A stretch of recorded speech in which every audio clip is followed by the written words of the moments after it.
இயேசு கிறிஸ்துவின் இனிய நாமத்தில் உங்கள் அனைவரையும் வாழ்த்தி இந்த ஆராதனைக்கு வரவழைக்கிறோம். இந்த ஞாயிறு இந்த மாதத்திலே 3வது ஞாயிறாய் இருக்கிறது. ஆனால் நம்மளுடைய மத்தியிலே இந்த RMCO இன்னும்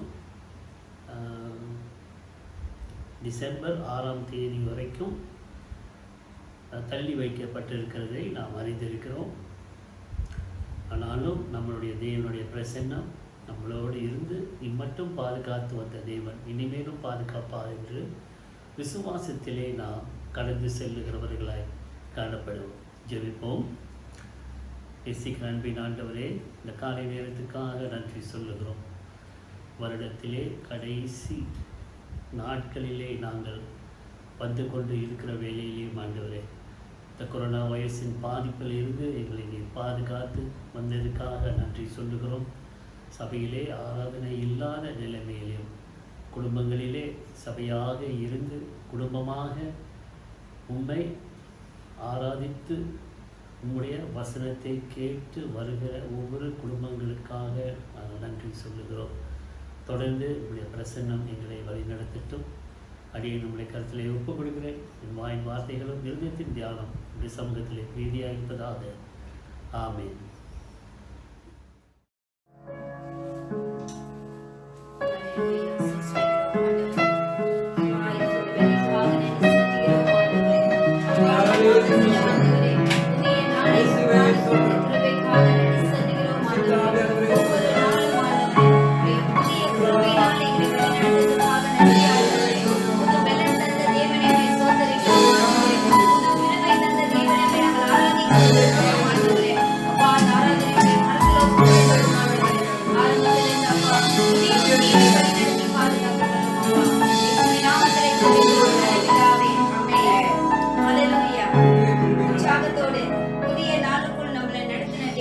நம்ம நன்றியோடு நம்ம துதி ஆராதனை ஏறெடுப்போமாக. Yeah.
துதியின் மத்தியிலே வாசம் செய்கிற தேவன் நீர்.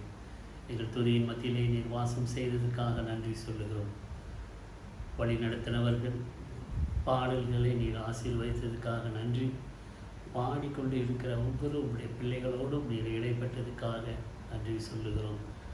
இந்த நாளிலே ஆண்டவரே, விசேஷமாக இந்த தேசத்துக்காக நாங்கள் ஜெபிக்கிறோம்.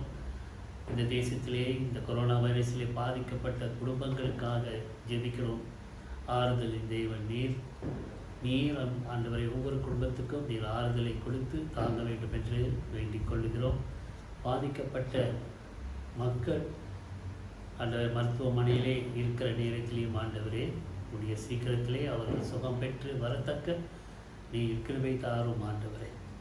இந்த நேரத்திலே எங்கள் மாநாட்டுக்காகவும் நாங்கள் செபிக்கிறோம். எங்களுடைய வருடாந்திர மாதாது ஒத்தி வைக்கப்பட்டிருக்கிறதை அறிந்திருக்கிறீர் ஆண்டவரே. வருகிற டிசம்பர் மாதம் 19ஆம் தேதி நடக்கிற இந்த வருடாந்திர மாநாடை எங்களுடைய கருத்திலே ஒப்பு கொடுக்கிறோம்.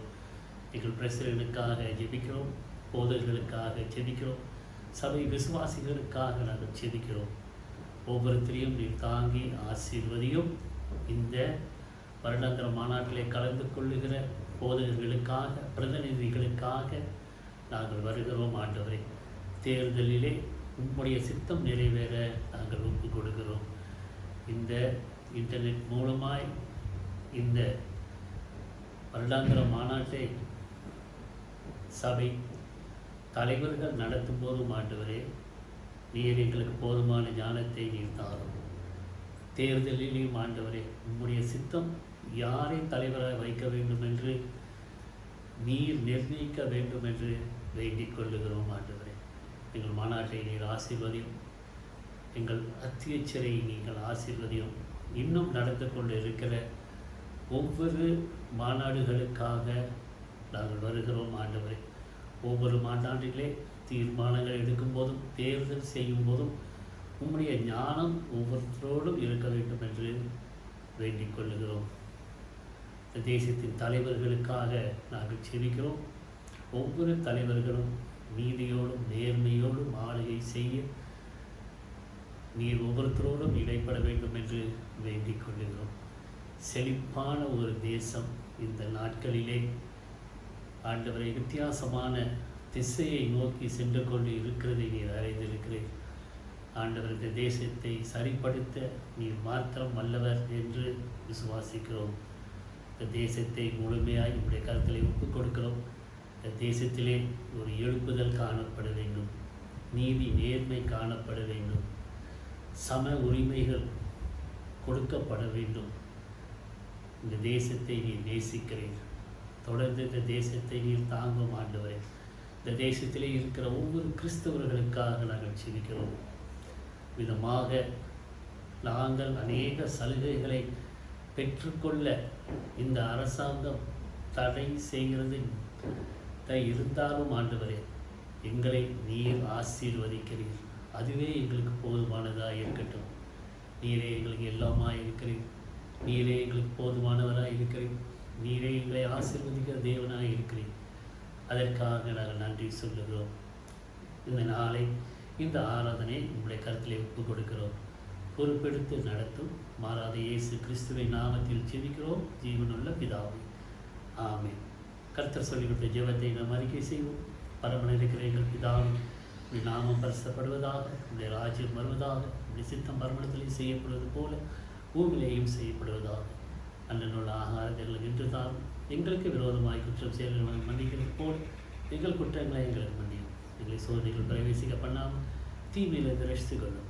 ராஜ்யம் வல்லமை மகிமையும் என்னைக்கு உங்களுடைய வகையிலே, ஆமென். இன்று தெரிந்து கொள்ளப்பட்ட வேத பாகம் எரேமியா 1வது அதிகாரம் முதல் 10 வசனங்கள். எரேமியா 1வது அதிகாரம் முதல் வசனம். பென்யமீன் தேசத்தில் உள்ள அனதோத் ஊரிலிருந்து ஆசாரியர்களில் ஒருவனாகிய இல்கியாவின் குமாரன் எரேமியாவினுடைய வசனங்கள். ஆமோனுடைய குமாரனாகிய யோசியா என்ற யூதாவுடைய ராஜாவின் நாட்களில் அவன் அரசாண்ட 13ஆம் வருஷத்தில் இவனுக்கு கர்த்தருடைய வார்த்தை உண்டாயிற்று. அப்புறம் யோசியாவின் குமாரனாகிய யோயாக்கீம் என்கிற யூதாவுடைய ராஜாவின் நாட்களிலும் யோசியாவின் குமாரனாகிய சித்தேக்கியா என்ற யூதாவுடைய ராஜாவின் 11ஆம் வருஷத்து முடிவு மட்டாகவும் எருசலேம் ஊரார் 5ஆம் மாதத்தில் சிறைப்பட்டு போகும் வரைக்கும் கர்த்தருடைய வார்த்தை அவனுக்கு உண்டாயிற்று. கர்த்தருடைய வார்த்தை எனக்கு உண்டாகி அவர், நான் உன்னை தாயின் வயிற்றில் உருவாகும் முன்னே உன்னை அறிந்தேன்.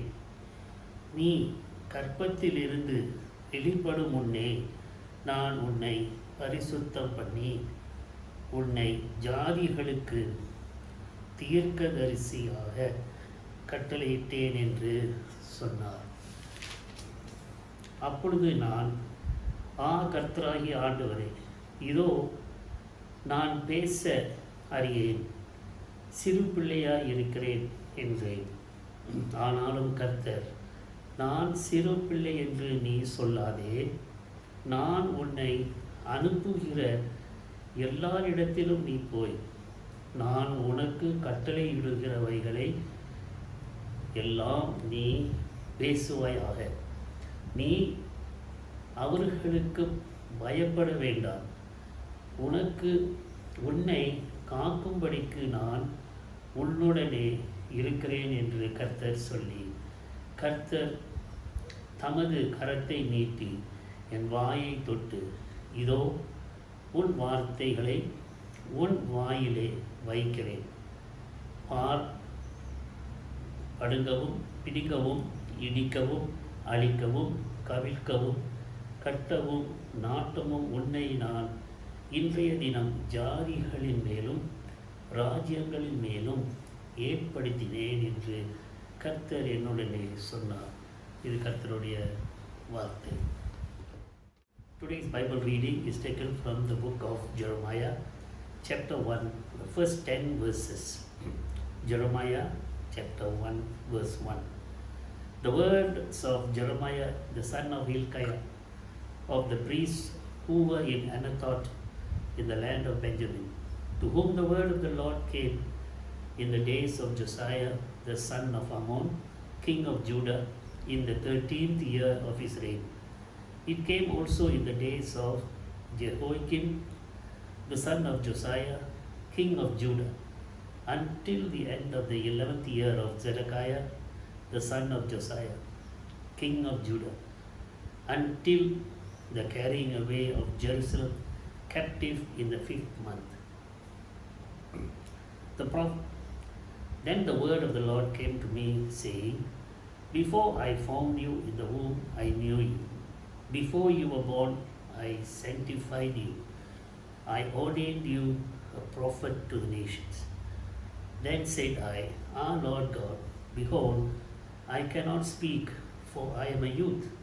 But the Lord said to me, Do not say I am a youth, for you shall go to all to whom I send you, and whatever I command you, you shall speak. Do not be afraid of the faces, for I am with you to deliver you, says the Lord. Then the Lord put forth his hand and touched my mouth, and the Lord said to me, Behold, I have put my words in your mouth. See, I have this day set you over the nations and over the kingdoms, to root out, to pull down, to destroy, and to throw down, to build and to plant. This is the word of the Lord. கர்த்தருக்குள் பிரியமானவர்களே, இந்த விசேஷமான நாள் அன்று இந்த வேத வசனங்களை நாம் தியானிக்கும்போது ஆண்டவர் நம்மோடு இடைப்பட வேண்டும் என்று ஒப்பு கொடுத்து முதலாவது நாம் ஜெபம் செய்வோம்.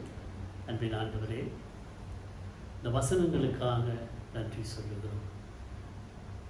வசனங்களை தியானிக்கும் போது எங்களோடு நீர் பேசும். உம்முடைய சத்தியம் வெளிப்பட அடியை பயன்படுத்த வேண்டும் என்று வேண்டிக் கொள்ளுகிறேன். என் வாய் வார்த்தைகளும் இருதயத்தின் தியானம் உம்முடைய சமூகத்திலே பிரீதியாக இருப்பதாக. ஆமென். இந்த எரேமியா புத்தகத்தை எத்தனை பேர் முழுசாய் வாசித்து முடித்திருக்கிறோ தெரியாது. ஆனால் முதல் அதிகாரத்தை நாம் பார்க்கும்போது ஆண்டவர் எரேமியா வாழ்க்கையில் சில காரியங்களை செய்கிறதை நாம் பார்க்கிறோம். முதலாவது பார்த்தோம் என்று சொன்னால் முதல் 2-3 வசனங்கள் அவருடைய காலங்களை குறித்து சொல்லுகிறது. அவர் 40 வருடம் போலே அவர் ஊழியம் செய்தார் என்று நாம் பார்க்கிறோம். இந்த காலங்கள் எந்தெந்த காலங்கள் என்று சொல்லப்பட்டிருக்கிறதை நாம் பார்க்கிறோம். அப்பொழுது யூதாவின் ராஜா அவர் ஆளுகை செய்த காலங்களிலே எந்தெந்த ராஜாவின் நாட்களிலே அவர் ஊழியங்களை செய்தார் என்று வேதத்திலே நாம் பார்க்கிறோம். அதன் பிறகு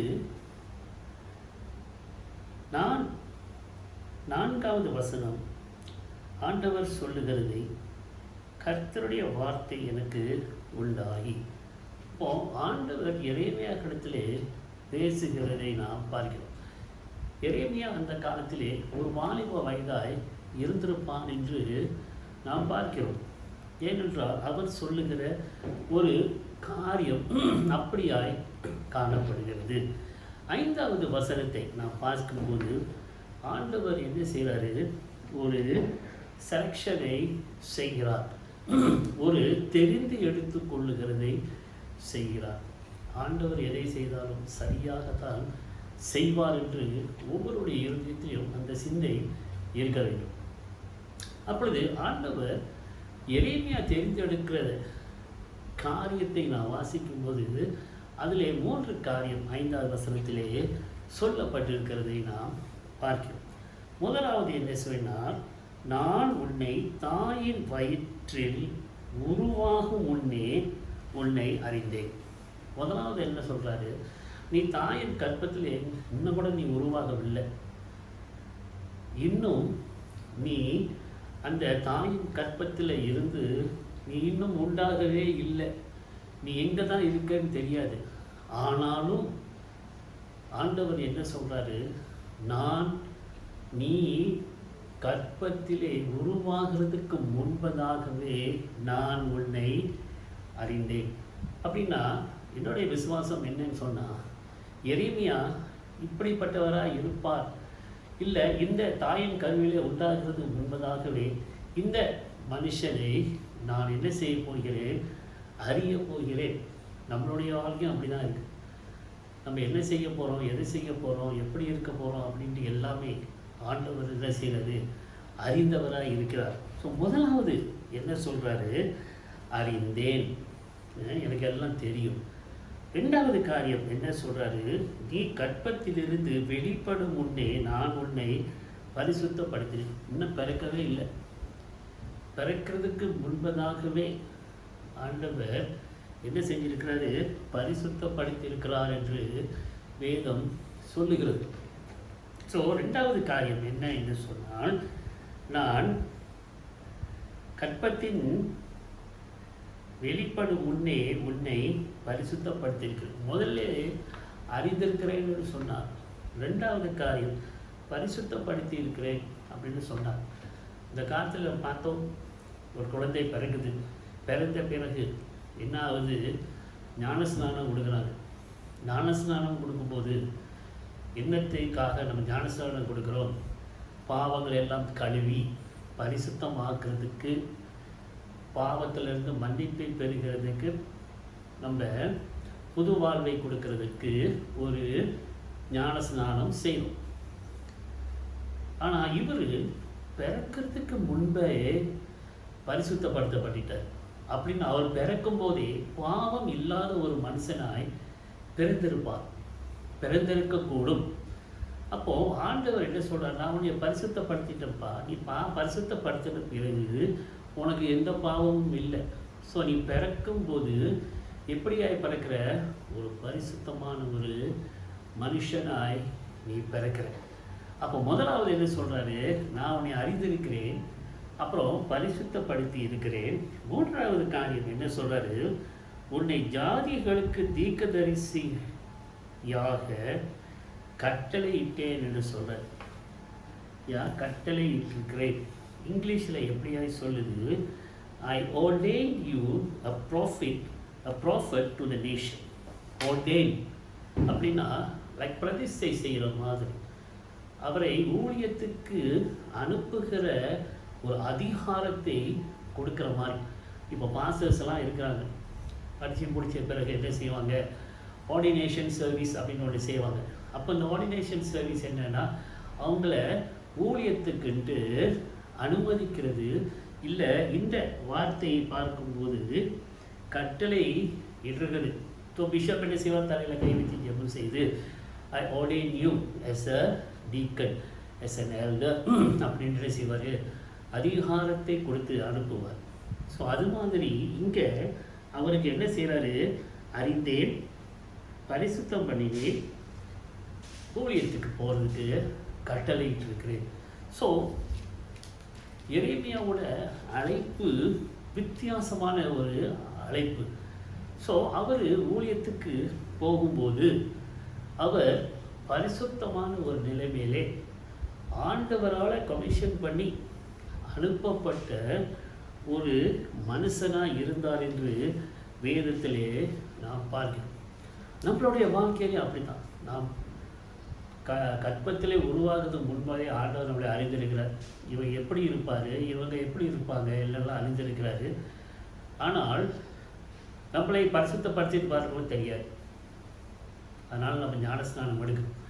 ஆனால் அதன் பிறகு என்ன நடக்குதுன்னா, நம்மளை அவர் கமிஷன் பண்ணி நீ என்ன செய்யி, நான் சொல்கிற இடத்துக்கு நீ போ, எனக்கு நீ கீழ்ப்படி என்று அனுப்புகிறதை நாம் பார்க்கிறோம். அப்போ 6வது வசனம் 2வது என்ன வந்தா, ஒரு செலெக்ஷன் வருது.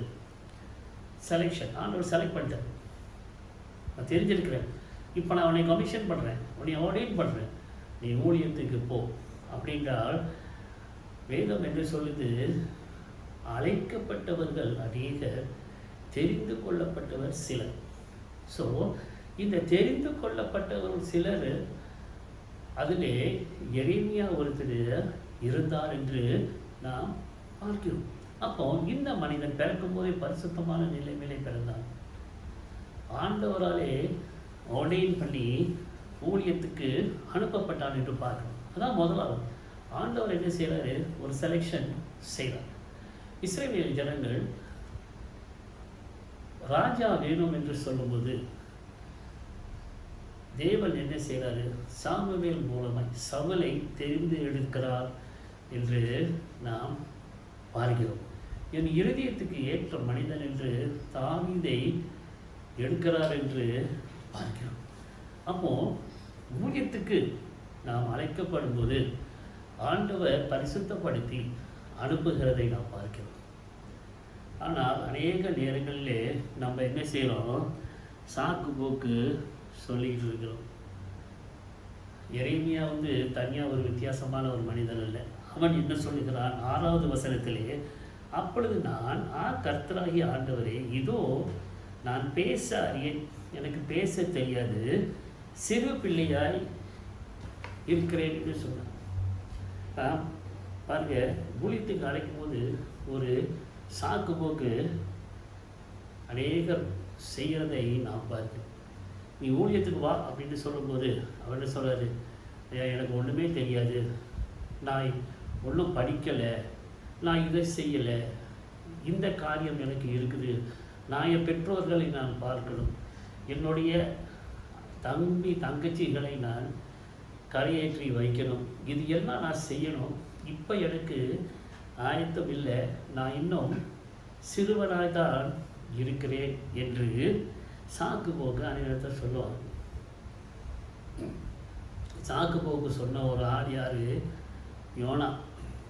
யோனாகிட்ட ஆண்டவர் சொல்கிறாரு, ஐயா நீ நினிவே பட்டணத்தில் போய் அவங்களுக்கு வார்னிங் அணி கொடுத்து நீ மனம் திரும்பல அப்படின்னு சொன்னால் அழிக்க போகிறேன் அப்படின்னு சொல்கிற அந்த செய்தி நீ கொண்டு போ.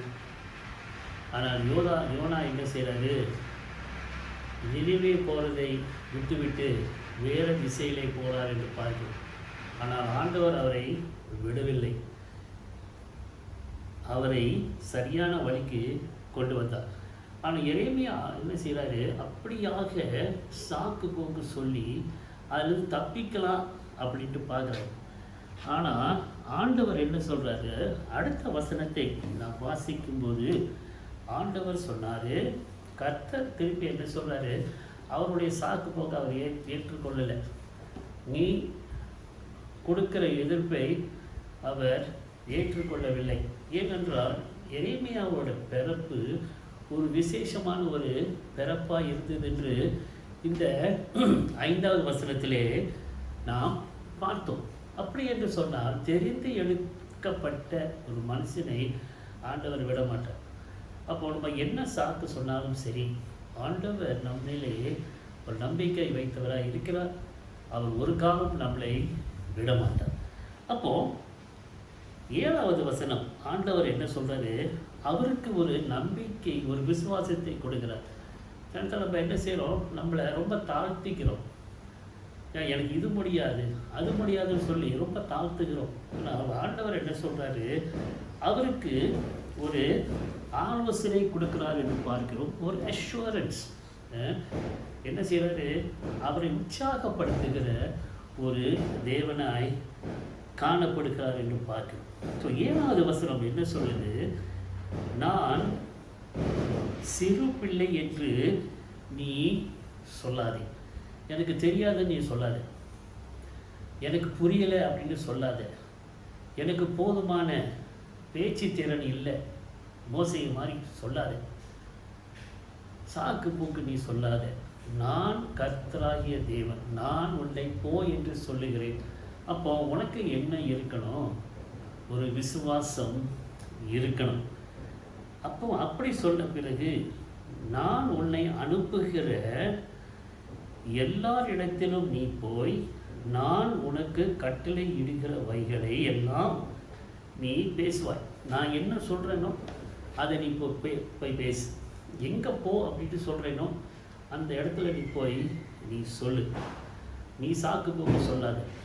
ஏன்னா நீ தெரிந்தெடுத்துக்கப்பட்ட ஒரு தீர்க்கதரிசியாக நான் உன்னை கட்டளையிட்டு வைத்திருக்கிறேன். அதனால நீ என்ன செய்யாத, நான் சொல்லுகிறதை நீ போய் சொல்லு அப்படின்னு சொல்லி ஒரு அஷ்யூரன்ஸ் கொடுக்கிறார். அதன் பிறகு என்ன சொல்லுகிறார், நீ அவர்களுக்கு பயப்பட வேண்டாம். யார்கிட்ட எப்படி என்ன செஞ்சாலும் சரி நீ பயப்பட வேண்டாம், உன்னை காக்கும்படி நான் உன்னுடனே இருக்கிறேன் என்று கர்த்தர் சொல்லுகிறார். அப்போது அவனுக்குள்ள அந்த தயக்கத்துக்கு ஒரு தைரியத்தை என்ன கொடுக்குறாரு, நான் சொல்லுகிறதை நீ போய் சொல்லு. ஆனால் நீ என்ன செய்யக்கூடாது, நீ பயப்படக்கூடாது. நான் உன்னோடே கூட இருக்கிறேன், உனக்கு பக்க பலனாய் நான் இருப்பேன், உன்னை வழி நடத்துகிற தேவனாய் நான் இருப்பேன், உன் பயத்தெல்லாம் எடுத்து போடுகிற தேவனாய் நான் இருக்கிறேன். தேவன் நம் பக்கத்தில் இருக்கும்போது யார் நம்மளுக்கு எதிராக என்ன செய்ய முடியும் அப்படின்ற ஒரு நம்பிக்கை, ஒரு விசுவாசம் ஆண்டவரே சொல்லுகிறார். நான் உன் பக்கத்திலேயே இருக்கிறேன், நான் உன்னை வழி நடத்துவேன், நான் என்ன செய்வேன், உன்னுடனே இருக்கிறேன் என்று கர்த்தர் சொல்லுகிறதை நான் பார்க்கிறேன். He gives an assurance and say, I am with you, so do not be afraid. That is what the Lord is telling to us today. I have selected you and I have asked you to go, but you don't give me excuses. எனக்கு நீ சாக்கு போட்டு நீ சொல்லாத. ஏன், நான் உனக்கு கொடுக்குற ஒரு நம்பிக்கை என்ன என்று சொன்னால், நானே உன்னோட இருக்கிறேன். அதனாலே நீ சொல்லுகிற நேரங்களில் இடங்களில் நானே உன்னோட வந்து உனக்கு பயத்தெல்லாம் எடுத்து போட்டு தைரியத்தின் ஆவியை நீ கொடுத்து நான் வழி நடத்துவேன் என்று சொல்லுகிறார். ஆண்டவர் நம்மிடத்திலே இதைத்தான் சொல்லுகிறார். நீ சாட்சி சொல்லும்போது, இந்த சத்தியத்தை நீ சொல்லும்போது, நீ என்னத்துக்கு தெரிந்தெடுக்கப்பட்டிருக்கிற? ஆண்டவருடைய சத்தியத்தை சொல்லுகிறது. அதனால் நீ பயம் வேண்டாம் என்று சொல்லுகிறார். அதன் பிறகு அடுத்த வசனத்தை நாம் வாசிக்கும்போது 9வது வசனம், ஆண்டவர் என்ன சொல்கிறாரு? நீ உனக்கு ஒன்றும் தெரியாதுன்னு நீ சொல்கிற, நான் ஒரு வாலிபன், ஒரு சிறு வயது உள்ள பையன் அப்படின்னு சொல்கிற. ஆனால் நான் சொல்கிற இடத்துக்கு நீ போய் நான் சொல்கிறதை நீ சொல்லு, ஏனென்றால் நான் உன்னுடனே கூட இருக்கிறேன். அதன் பிறகு 9வது வசனத்தை நாம் பார்த்தோம் என்றால், இட் இஸ் an ordination. ஆண்டவர் என்ன சொல்கிறாரு? அவனுக்கு அந்த அதிகாரத்தை கொடுக்குறார். நீ உனக்கு ஒன்றும் தெரியாது, பேச முடியாதுன்னு சொன்னேன்ல, இப்போ நான் என்ன செய்கிறேன்? உன்னை பிரதிஷ்டப்படுத்தி உன்னை நான் ஊழியத்துக்கு அனுப்புகிறேன். கர்த்தர் தமது கரத்தை நீட்டி என் வாயை தொட்டு, இதோ என் வார்த்தைகளை உன் வாயிலே வைக்கிறேன். அப்போ அவர் என்ன சொல்கிறாரு? கையை நீட்டி உதடை தொட்டு என் வார்த்தைகளை உன்னுடைய வாயிலே நாவலே நான் வைக்கிறேன் என்று சொல்லி அவரை அபிஷேகம் பண்ணுகிறதை பார்க்கிறோம். அப்போ இந்த காலங்களிலே நாம் கிறிஸ்தவர்கள் என்று சொல்லிக்கொண்டு ஆண்டவருடைய சத்தியத்தை மித்தவரிடத்தில் பகிர்ந்து கொள்ளும்போது அது எப்படியா இருக்குது? நமக்கு கொடுக்கப்பட்ட ஒரு கடமையாய் இருக்குது. அப்போ இந்த இதை நான் வாசித்து கடந்து செல்லும்போது இன்னொரு வசனம் நினைவுக்கு வருகிறது. மத்தேயு 28ஆம் அதிகாரம் 18 20 வரைக்கும் நான் பார்த்தோம் என்று சொன்னான். அதை எப்போது நல்ல அந்த கிரேட் கமிஷன் அப்படின்ட்டு நம்ம சொல்லுவோம். ஆண்டவர் என்ன சொல்கிறாரு? உனக்கு எல்லா அதிகாரத்தையும் நான் கொடுத்துருக்கேன், நீ என்ன செய்ய? போய் சொல்லு. நீ சொல்லி என்ன செய்யுது? பிதா குமாரன் பரிசுத்தாவினாலே நீ அவர்களை ஞானஸ்நானம் கொடுத்து நல்ல காரியங்கள், நல்ல செயல்களை செய்கிறதுக்கு நீ கற்றுக் கொடுக்கணும் அப்படின்ட்டு கட்டளை இடுகிறதை நாம் பார்க்கிறோம். ஸோ அப்படியா இருக்கும்போது இந்த பாகத்துக்கும் அந்த பாகத்தை நாம் ஒப்பிட்டு நாம் பார்க்கும்போது எப்படியாய் வருகிறது? அவளை நாவை தொட்டு வார்த்தையை கொடுத்து அவரை ஊழியத்துக்கு அனுப்புகிறதை பார்க்கிறோம். அப்போ அந்த ஊழியத்தை அனுப்பும்போது அவர் சில காரியங்களை செய்ய வேண்டியதை சொல்லுகிறதை நாம் பார்க்கிறோம். அப்போது மத்தேயு 28:18 நம்ம வாசிக்கும்போது என்ன சொல்கிறாரு? 20வது வசனம் எப்படியாய் சொல்லுகிறது? 18, 28, 20. நான் உங்களுக்கு கட்டளையிட்ட யாவையும் அவர்கள் கை கொள்ளும்படி அவர்களுக்கு உபதேசம் பண்ணுங்கள். இதோ உலகத்தின் முடிவு பரியந்தம் சகல நாட்களிலும் நான் உங்களுடனே கூட இருக்கிறேன் என்று சொன்னார். அப்போ எப்படி நான் உங்களுக்கு கட்டளையிட்டவைகளை அவர்களுக்கு கை கொள்ளும்படி அவர்களுக்கு உபதேசம் பண்ணுங்கள் என்று சொல்லுகிறார். இந்த உபதேசம் பண்ணும்போது என்னென்ன காரியங்கள் நாம் செய்ய வேண்டும்? நல்ல காரியங்களை செய்யணும், இல்லை ஆண்டவர் கொடுக்கிற கட்டளை நாம் பின்பற்ற வேண்டும் அப்படின்னு சொன்னால் அதற்கு சில நிபந்தனைகள் காணப்படுகிறது என்று நான் விசுவாசிக்கிறேன். அப்போது இந்த பாகத்தை தியானித்து வரும்போது இந்த ரெண்டையும் எப்படி நம்ம சேர்த்து வைக்கிறது? உபதேசம் பண்ணு அப்படின்னா நல்ல உபதேசத்தை கொடு. ஸோ கெட்ட காரியங்கள் எல்லாம் நீ விட்டுவிடணும். நீ ஒரு பரிசுத்தமான ஒரு நிலைமையிலே நீ வரணும். அதைத்தான் ஆண்டவர் நம்மளிடத்திலிருந்து விரும்புகிறார். ஸோ அப்படியாய் விரும்புகிற நேரத்திலே அவர் எரேமியாவுக்கு கொடுக்கிற கட்டளை 10வது வசனத்திலே இருக்குது. அங்கே 6 காரியங்களை நீ செய்ய வேண்டும் என்று தேவன் எரேமியா கிட்டே சொல்லுகிறார். இந்த பாகத்தை நான் கொஞ்சம் வித்தியாசமாக இங்கிலீஷில் எப்படியாக சொல்லப்பட்டிருக்கு என்று நான் வாசிக்கிறேன். வேதம் கையில் வச்சிருந்தா நீங்கள் பாருங்கள். 10வது வசனம், பார், உன்னை நான் இன்றைய தினம் ஜாதிகளின் மேலும் ராஜ்யங்கள் மேலும் ஏற்படுத்தினேன் என்று கர்த்தர் என்னுடனே சொல்லுகிறார். என்ன செய்யணும்? பிடுங்கவும், இடிக்கவும், அழிக்கவும், கவிழ்க்கவும், கட்டவும், நாட்டும். அப்போது இந்த 28வது அதிகாரம் இந்த வசனங்களை நான் பார்க்கும்போது, முதலாவது சத்தியத்தை சொல்லும்போது சிலர் வாழ்க்கையிலே கெட்ட கெட்ட காரியங்கள் இருக்கும், தகாத காரியங்கள் இருக்கும், ஆண்டவருக்கு பிரியமில்லாத காரியங்கள் இருக்கும். ஸோ அப்படியா இருக்கும்போது இந்த காரியங்களை எரேமியால எப்படி சொல்லுகிறாரு? முதலாவது நீ பிடுங்கவும். ஐயா, கெட்ட காரியங்கள் இருந்துச்சா, இல்லை தகாத காரியங்கள் இருந்துச்சா, பாவங்கள் இருந்துச்சா, முதல்ல அதை என்ன செய்ய, நீ பிடுங்கி எடு. அதன் பிறகு என்ன சொல்லுகிறார்? இடிக்கவும். ஐயா, சிலரோட வாழ்க்கையிலே அவங்க சில செவறுகளை கட்டி வச்சுருப்பாங்க. இதை நான் செய்யக்கூடாது, அதை நான் செய்யக்கூடாது, இப்படி நான் இருக்கக்கூடாது. ஆண்டவர் என்ன சொல்கிறார்? இது எனக்கு தடையாக இருக்குது, ஆண்டவர் இடத்துல போகிறதுக்கு இது எனக்கு தடையாக இருக்குது அப்படின்ட்டு சொல்கிறீங்களா? அதை என்ன செய்யணும்? இடித்து போட்டு அதன் பிறகு என்ன சொல்லுகிறார்? அழிக்கவும்.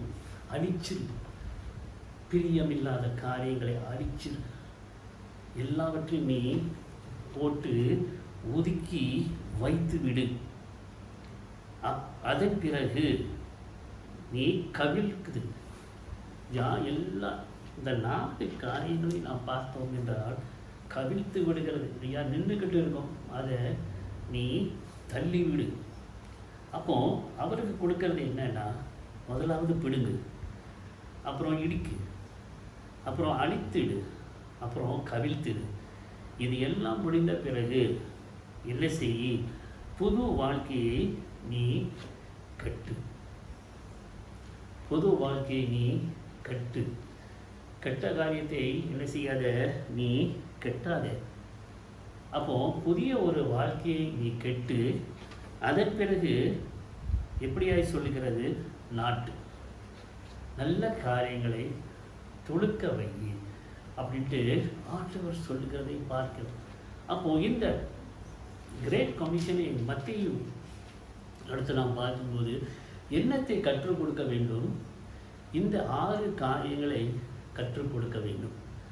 அப்போது எரேமியாவுக்கு கொடுக்கிறதும் இயேசு நம்மளுக்கு கொடுக்குற கட்டளையும் ஒப்பிட்டு நாம் பார்க்கும்போது என்ன நாம் அறிந்து கொள்ளுகிறவர்களாய் இருக்கிறோம் என்றால், அதை ரெண்டையும் நாம் ஒப்பிட்டு பார்க்கும்போது நாம் ஒரு கனி கொடுக்கிற வாழ்க்கையிலே வர வேண்டும் என்று சொன்னால், கெட்ட காரியங்கள் எரேமியாவுக்கு கொடுக்கப்பட்ட இந்த காரியங்கள் எப்படியாக இஸ்ரவேல் ஜனங்களிடத்திலே போதிக்க வேண்டும் என்று சொன்ன இந்த காரியங்களை நாம் இந்த காலங்களிலே கடைபிடிக்க வேண்டும். ஒரு பரிசுத்தமான ஒரு ஜீவியத்திலே கலந்து கொள்ள வேண்டும் என்றால் கெட்ட கெட்ட காரியங்களை என்ன செய்யணும்? முதலாவது பிடுங்கணும், அப்புறம் இடிக்கணும், அழிக்கணும், கவிழ்க்கணும். அதன் பிறகு என்ன செய்யணும்? கட்டணும், நாட்டணும். ஒரு நிலத்தை அவங்க டெவலப் பண்ணணும் அப்படின்னு சொன்னால், ஒரு காடாக இருந்துச்சு அப்படின்னு சொன்னால் என்ன செய்வாங்க? பிடுங்குவாங்க, இடித்து போடுவாங்க. மழை இருந்துச்சின்னு சொன்னால் அப்புறம் அழித்துடுவாங்க, அப்புறம் தடைகளை எல்லாம் கவிழ்த்துடுவாங்க. அதன் பிறகு தான் என்ன செய்வாங்க? கட்டுவாங்க, நாட்டுவாங்க, ஒரு கட்டடத்தை எழுப்புவாங்க. அதனாலே ஆயத்தம் எப்படியா இருக்கணும்? கட்டுறதுக்கும் நாட்டுகிறதுக்கும் ஆயத்தம் என்ன? தகாத காரியங்களை நாம் அழிக்கணும், இடிக்கணும், கவிழ்க்கணும். இதை நாம் செய்யும்போது உண்மையாகவே ஆண்டவர் நம்மளுடைய வாழ்க்கையிலே பெரிய ஆசீர்வாதங்கள் கொடுப்பார் என்று நான் விசுவாசிக்கிறேன். தொடர்ந்து கர்த்தருடைய பிரசன்னம் உங்களை வழிநடத்த வேண்டிக் கொள்கிறேன். அப்போ இந்த வசனத்தை நீங்கள் வாசித்து நீங்கள் தியானம் செய்ய ஆண்டவர் உங்களுக்கும் ஒரு தரிசனத்தை கொடுப்பார் என்று விசுவாசிக்கிறேன். ஏனென்றால் தாயின் கர்ப்பத்திலே நீங்கள் உண்டாகிறது முன்பதாகவே அவனை அறிந்திருக்கிறேன். நீ பிறக்கிறதுக்கு முன்பதாகவே நீ பரிசுத்தப்படுத்தியிருக்கிறேன். அதன் பிறகு நீ சாக்கு போக்கு சொல்லாமல் இருக்கிறதுக்கு ஜாதிகளுக்கும் தீர்க்கதரிசியாக கட்டளையிட்டேன் என்று தேவன் சொல்லுகிறார். அப்போ நம்ம எல்லாம் என்ன? தீர்க்கதரிசிகள், ஆண்டவராலே அபிஷேகம் பண்ணப்பட்டு ஊழியத்துக்குன்னு தெரிந்து கொள்ளப்பட்டவர்கள். பாஸ்டர்ஸ் ஒன்றின்னு சொல்லக்கூடாது, சபையில் உள்ள எல்லா விசுவாசிகளும் தெரிந்து கொள்ளப்பட்டவர்கள். ஸோ இந்த காரியங்களை நாம் செய்யும்போது ஆண்டவருடைய ஆசீர்வாதத்தை நாம் பெற்றுக்கிறவர்களாய் காணப்படுகிறோம். ஜெபம் செய்வோம். அன்பின் ஆண்டவரே, உடைய வசனத்துக்காக நான் நன்றி சொல்லுகிறோம். எரேமியாவை நீர் எப்படி தெரிந்து கொண்டீரோ அவ்விதமாக எங்களையும் நீர் தெரிந்து கொண்டு கிறிஸ்தவர்கள் என்று அழைக்கப்படுகிறதற்கு ஒரு அதிகாரத்தை எங்களுக்கு நீர் கொடுத்ததுக்காக நன்றி சொல்லுகிறோம். ஆண்டவரே, நீர் உலகத்திலிருந்து எடுத்துக்கொள்ளப்படும் முன்பதாக சீடர்களுக்கு நீர் கொடுத்த அந்த காரியங்களை நாங்களும் ஆண்டவரை பெற்றுக்கொள்ள கிருபை தாரும். அதே நேரத்திலேயும் ஆண்டவரே, எரேமியாவுக்கு நீர் செய்ய வேண்டும் என்று சொன்ன காரியங்களையும் ஆண்டவரை நாங்களும் உம்முடைய நாமத்தின் மகிமை கண்டு செய்ய எங்களை நீர் வழி நடத்த நாங்கள் ஒப்புக் கொடுக்கிறோம். இந்த நேரத்துக்காக நன்றி. தொடர்ந்து உம்முடைய பிள்ளைகளை நீர் ஆசீர்வதியும், வழி நடத்தும். இயேசு கிறிஸ்துவின் நாமத்தில் ஜெபிக்கிறோம் ஜீவனுள்ள பிதாவே, ஆமென். ஆசீர்வாதம் பெற்றுக்கொள்வோம். நம்முடைய கர்த்தராகிய இயேசு கிறிஸ்துவினுடைய கிருபை, பிதாவாகிய தேவனுடைய அன்பு, பரிசுத்தாவினுடைய அந்யோன்ய ஐக்கியம், தேவ வழி நடத்தும் தேவ சமாதானம் நம் அனைவரோடும் கூட இப்பொழுதும் சதா காலங்களிலும் இருப்பதாக. ஆமேன், ஆமேன், ஆமேன். எல்லாரும் செய்து என் ஆத்மாவே கர்த்தரை சோஸ்திரி, என் முழு உள்ளமே பரிசுத்த நாமத்தை சோஸ்திரி, என் ஆத்மாவே கர்த்தரை சோஸ்திரி, கர்த்தர் செய்த சகல உபகாரங்களையும் மறவாதே. ஆமேன். ஷாலோம் அலைக்கேன். கர்த்தர் உங்களோடு இருப்பார். 1-2 அறிவிப்புகள். நீங்கள் அறிந்த வண்ணமாக டிசம்பர் 6ஆம் தேதி வரைக்கும் இந்த MCO போடப்பட்டிருக்கிறதை நீங்கள் அறிந்திருப்பீர்கள் என்று நான் விசுவாசிக்கிறேன். அதனாலே நீங்கள் வெளியே சென்றீர்கள் என்றால் நீங்கள் பாதுகாப்போடு செல்ல வேண்டும், மாஸ்கை போட வேண்டும், உங்கள் டெம்பரேச்சரை எங்கே போனாலும் நீங்கள் எடுக்க வேண்டும், கைகளை கழுவ வேண்டும். சுகாதாரத்திலே நாம் நல்ல பிள்ளைகளாய் காணப்பட வேண்டும்.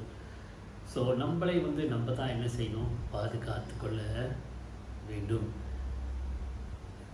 நம்மளுடைய வருடாந்திர மாநாடு டிசம்பர் 19ஆம் தேதி வரைக்கும் ஒத்தி வைக்கப்பட்டிருக்கிறது. அதனாலே முந்தி சொன்ன மாதிரி 21ஆம் தேதி நம்மளுடைய வருடாந்திர மாநாடு நடக்காது. டிசம்பர் 19ஆம் தேதி நடக்கிறதற்கு ஆயத்தம் செய்து கொண்டு வருகிறதை நாம் பார்க்கிறோம்.